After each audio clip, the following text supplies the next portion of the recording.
Hello. Today we're looking at the Soundforce VCF VCA 6.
Yeah.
So the Soundforce VCF VCA 6 is based on the classic Roland Juno 6, 60 and 106's filter and amplifier sections. Astute fellow nerds amongst you will note that there are differences between the 660 and 106's sound, so they say.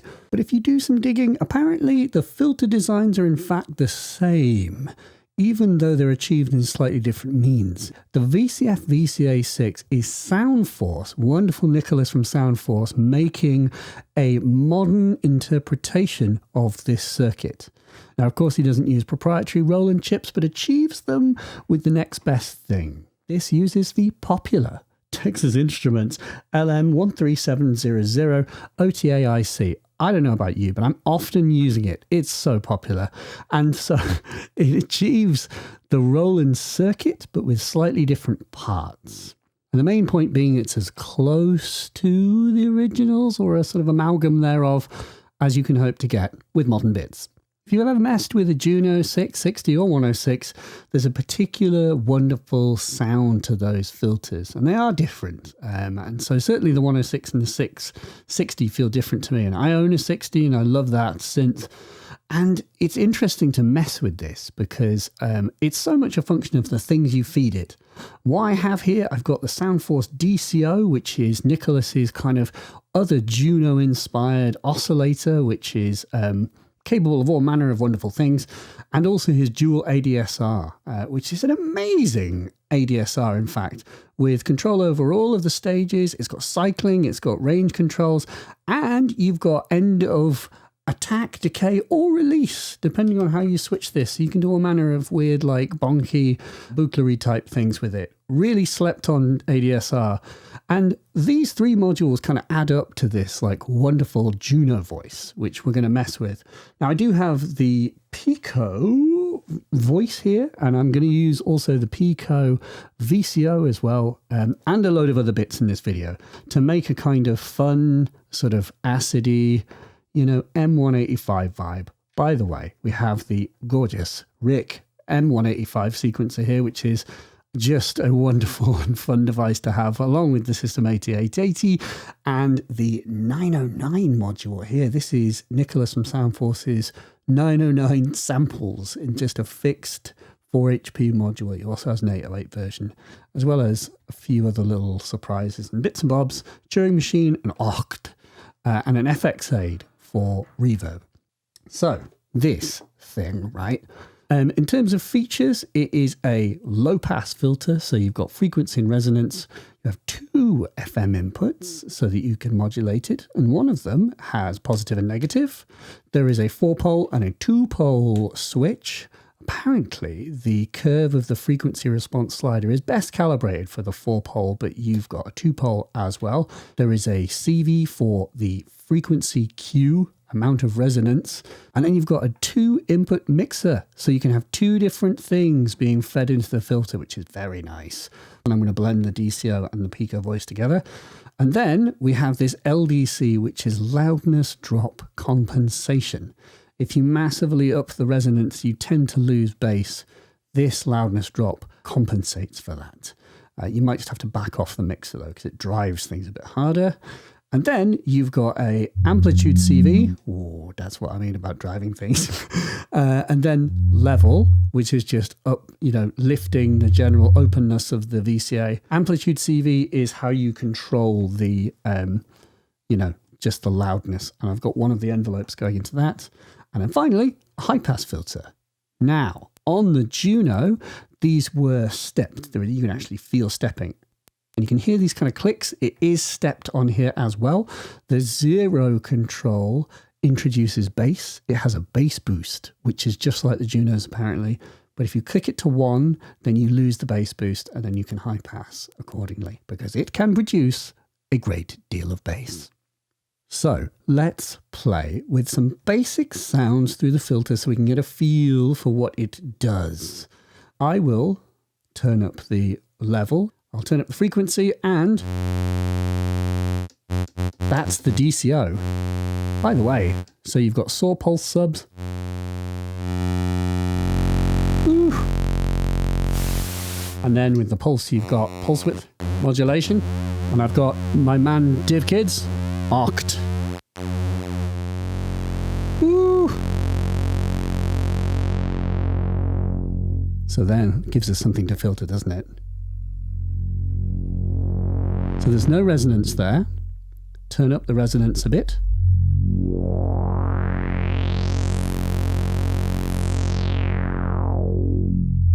Turn up the resonance quite a bit.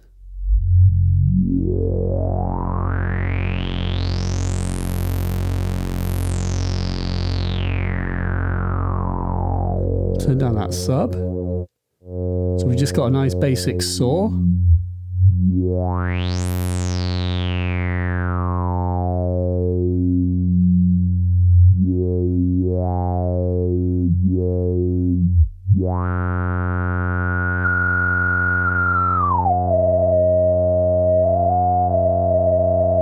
Hear that like wobbly breakup thing? That is so typical of the Juno. That boop.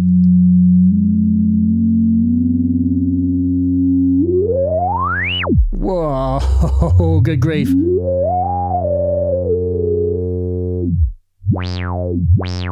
So then if I FM the filter a little bit, if I turn up this fader, it's going to introduce FM2, which is the oct. So we should be able to get some slow sweeps. So I'm watching my levels. It's so easy to kind of distort. You can really distort the input. Listen to that. So you can overdrive it massively. Bear in mind that I have the LDC on. If I turn that off, it's a little more polite. Don't have to watch my levels so much.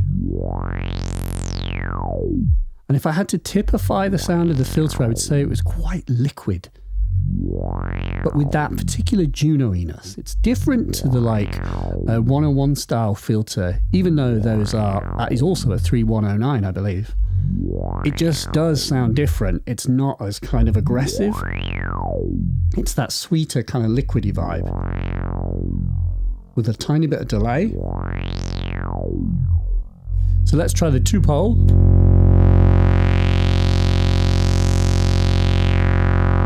Bit more kind of open, less like nasal.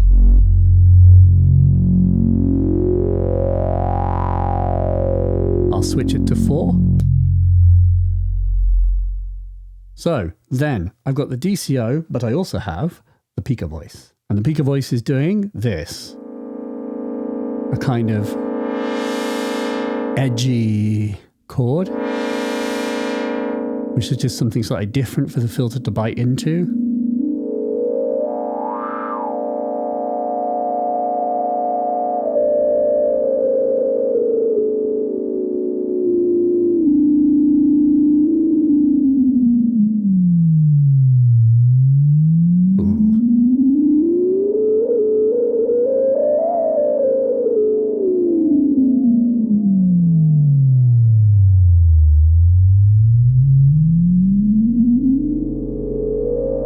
I do not have LDC on. If I put LDC on, things are going to get hectic. Wow.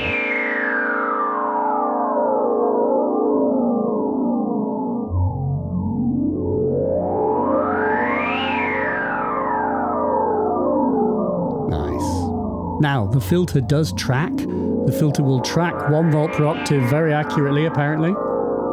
Over 8 octaves, according to the manual. So it's that idea that it's kind of like the whole back end. If you've got an oscillator and some kind of modulation, then you've got like the heart of a voice.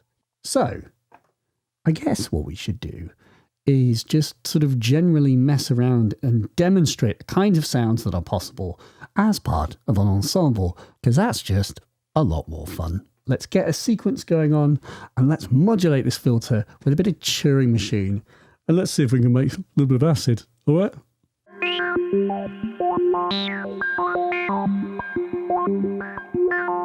We've just got that nice Roland breakup.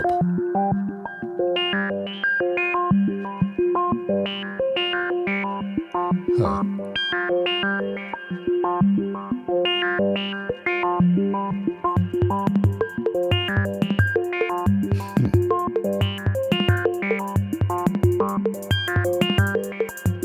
Of course, we've got the 2 FM inputs. I've got some ADSR going, so I can doubly shape it.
Turing machine here into the FM2 mixed with the dual ADSR, so you can blend the two together for your perfect mix.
Gotta have a bit of delay on there.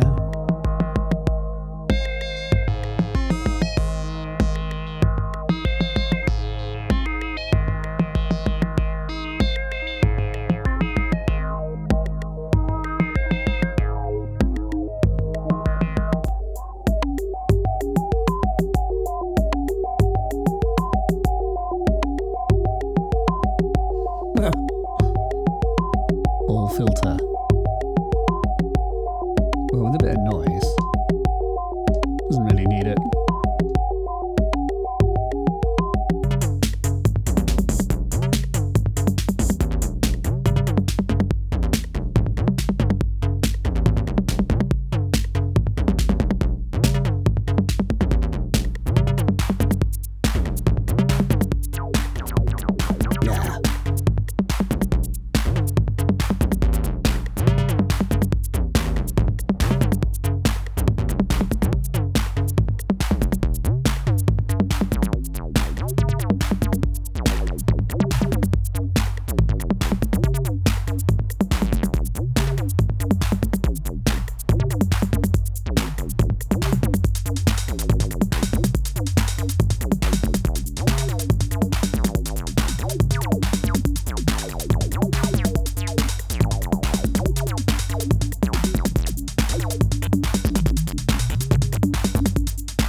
We've got the ADSR in looping here.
Yeah. Pretty freaky.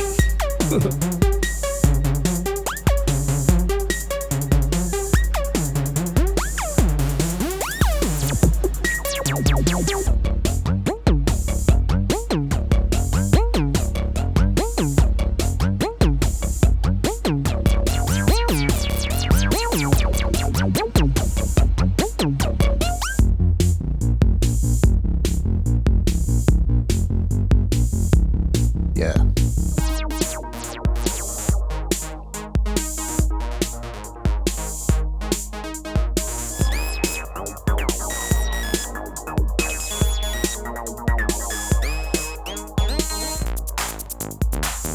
Oh my god, I was high passing that so much. Woof. That's where the bass went.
Ace.